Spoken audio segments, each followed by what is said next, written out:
Muitos empresários ainda perguntam se vale a pena criar uma holding ou não. Por isso mesmo, hoje eu vou falar de uma forma mais simples, uma forma mais objetiva para esse público leigo que venha a ser o empresário, sobre esse tema holding patrimonial, o qual é bem complexo. Me chamo Marco Borba, sou sócio fundador do BVK Advogados. E aí, pessoal, vale a pena ou não nós criarmos uma holding patrimonial?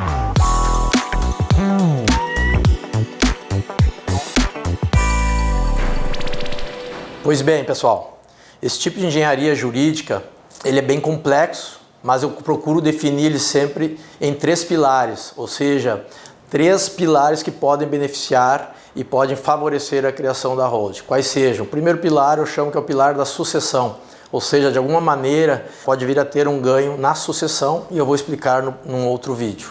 O segundo pilar é o pilar da economia tributária. Dependendo da holding, podemos ter uma economia tributária para o empresário. Também fará parte de um outro vídeo. E o terceiro pilar é o pilar da proteção patrimonial, que dependendo da holding, dependendo do estudo, pode haver uma proteção do patrimônio deste empresário.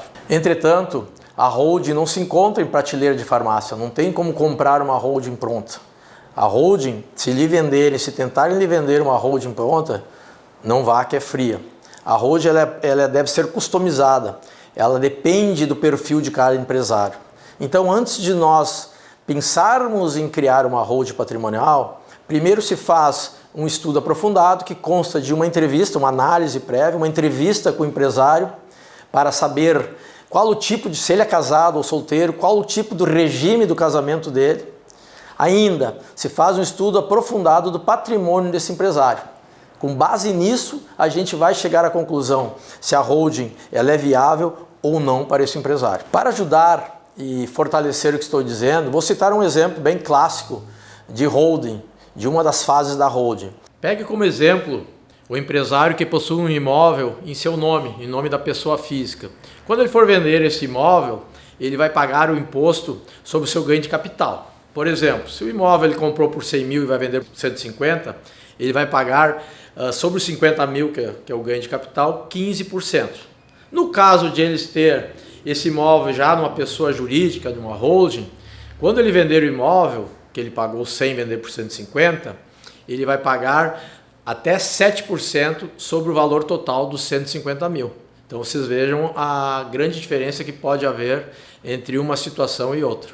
Então é um cálculo matemático que a gente tem que fazer para ver se vale a pena, se ele integraliza o imóvel na holding ou não integraliza. O empresário pode chegar e dizer, olha, esse imóvel A, B e C eu vou vender daqui a um ano. Pô, então a gente tem que fazer esse cálculo. Se ele vender na pessoa física, quanto ele vai pagar? Que é isso que eu expliquei para vocês. Se ele vender na pessoa jurídica, quanto ele vai pagar? Então é um cálculo que a gente faz se vai integralizar esse imóvel ou não. Para finalizar, eu gostaria de repetir novamente e deixar bem claro. Cuidado, que a holding nem sempre, e muitas vezes até acontece, ela não é útil para você e ela não é necessária para você. Portanto, muito cuidado. Nos veremos nos próximos vídeos.